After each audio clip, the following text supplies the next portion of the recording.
What is an absolute no-no when going for a job interview? True story. I was sitting outside of an interview room with several candidates for the same job. All of us were waiting our turn. The guy beside me pulled out a noisy plastic packet of peanut butter crackers and started to have a snack. Shortly after that, his name was called for his interview. He stood up and without missing a beat continued to munch on the crackers as he walked into the interview room. I have a hunch you'll fit right in here at Cheap Snacks Eaters Incorporated. Never say anything negative about yourself unless you can say how you are going to fix it. I am an idiot myself when I do too much cocaine, but I'll wear a diaper. I need this job. I can't get on a lot of places because I can't pass a drug test. I have heard this line. Or alternately, how thorough are your background checks? Chewing gum, especially bubble gum during the job interview. I once had an applicant sit there chewing bubble gum. At first I thought it might be a nervous habit, but when he blew a bubble while I was referring to his resume, that did it. Pop it with your pen and say, I hate to burst your bubble, but you're not what we're looking for. Next! In general, making it all about you instead of focusing on how you will be a good solution for the person interviewing you. This includes asking about salary and time off too early. Wait for the offer. Saying you want the job because of various personal reasons, need the money, hours are good for me, taking care of kids, answering, tell me about yourself, with a bunch of family and hobby stuff. This question is really about your skills and career trajectory, not your personal life. In an interview, the interviewer is thinking, can this person solve the problem that led me to hiring for this position? Try to answer those questions instead of asking, how will this job help me? I always struggle with this. I know I should focus on how I can help the company, and yet my main reason for a job is A, I qualify, and B, I need the money. If you apply for a job that has high turnover rate and requires no skills, and you get to the interview stage, then you will pretty much definitely get it, regardless of if you turn up in a tracksuit and swear during the interview. You don't want those jobs. If you get a call from somewhere you have not applied to, asking if you are interested in customer service, sales management training, and offering you an interview the next day, you might as well tell them no thanks then and there. When they ask you where you see yourself in 5 years' time, do not, I repeat, do not shove the boss out of the chair, sit on it, and say, here. You have to sit on the boss's lap and sweetly whisper into his ear, right here, baby. This shows teamwork potential. I know you want to impress them. Yes, they're probably going to ask what your greatest strength is, but you still shouldn't wear a shirt with no sleeves. Well, I have a lot of strengths, but if I had to narrow it down to two, it'd probably be flex his left arm Smith and flex his right arm Wesson. Telling your prospective employer, I don't like working for women, when she's female. Then later saying, I don't get along with men either. At the end of it, don't ask, so how did I do? No matter how confident or competent you seem during the rest of the interview, that sentence kills the whole thing. Do not talk over your interviewer. I've had people start reeling off what they think I want to hear before I've even finished introducing myself and the company. I have prepared questions. Trust me, I've done this before. Don't tell me about all the bad things you've been called by clients and customers. Don't insult my position. When it's your turn to ask questions, don't ask questions that were clearly stated in the job posting. I know someone who even before the interview, they knew they wanted to hire him. His grades were awesome and he'd done an intern year there already. The technical interview and group exercises went really well. Then they had tours of the place with the current graduates. During that time, he went to casual, asking about the girls that worked there, what kind of action he'd get, etc. If he'd asked about the social side of things, it'd have been fine, but he was being a bit too crass about it. He did not get the job. We have a very down-to-earth, easygoing personnel manager, and he can appear so casual that he causes applicants to lose their footing and start similarly acting like one of the guys. The amount of interviewees who have started talking about their routine casual drug use is ridiculous. It's still a job interview, fellas. We were hiring a network security person for our high security cardholder data environment. Guy comes in, I brought my resume on a USB, just plug it in. Interview ended there. For those that aren't techie, hackers can use a USB to breach your network. For example, they might disguise a worm as a driver, which is essentially the program that is installed when you plug it in so that the files can be accessed. So basically, the guy comes in and suggests that they do something that would jeopardize their security. Something similar happened with the Department of Defense. Some guy littered USB storage devices in the parking lot, and curious employees plugged them in, causing a worm to spread. Do not give your sob story. Everyone has one, and I don't want to hear it. So here's the number one thing. Your resume shows you meet the minimum requirements, or you wouldn't have had an interview. The interview is 90% about you. Do I want to work with this person? There will be some questions to verify you have the skills, of course, but being able to do the job just isn't enough if there's competition. The interviewer has to want you for the job.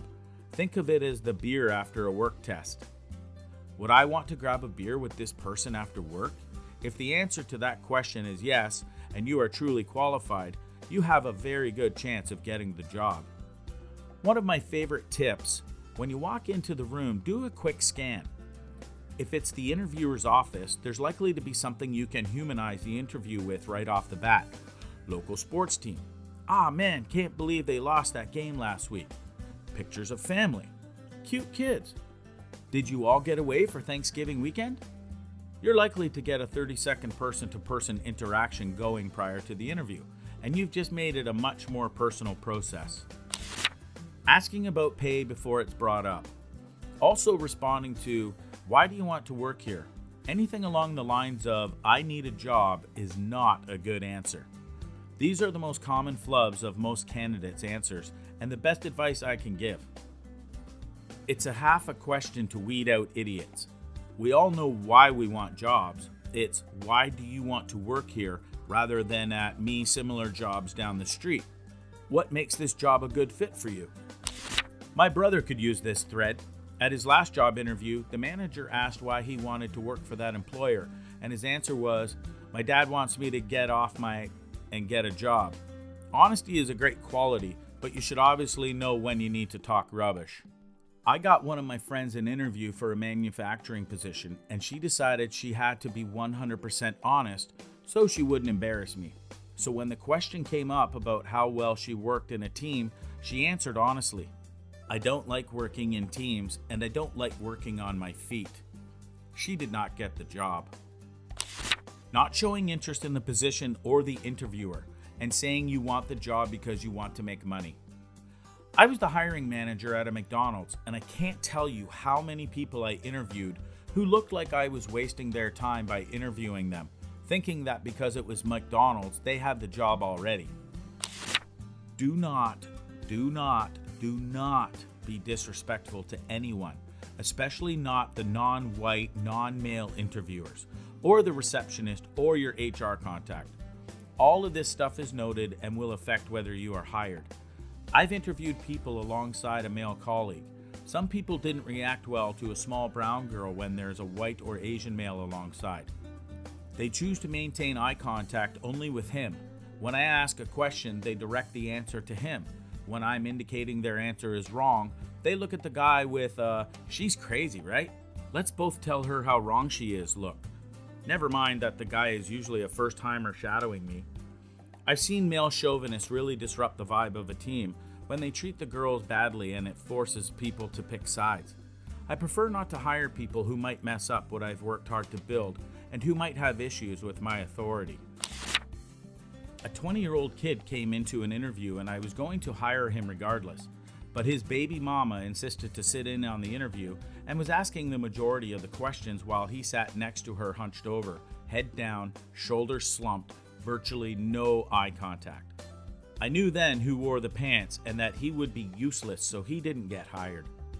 Pfft, I don't care about what you think he wants to work here when he's gonna get paid because I need to get my curls done. Research the company first, even if it's just a quick Google.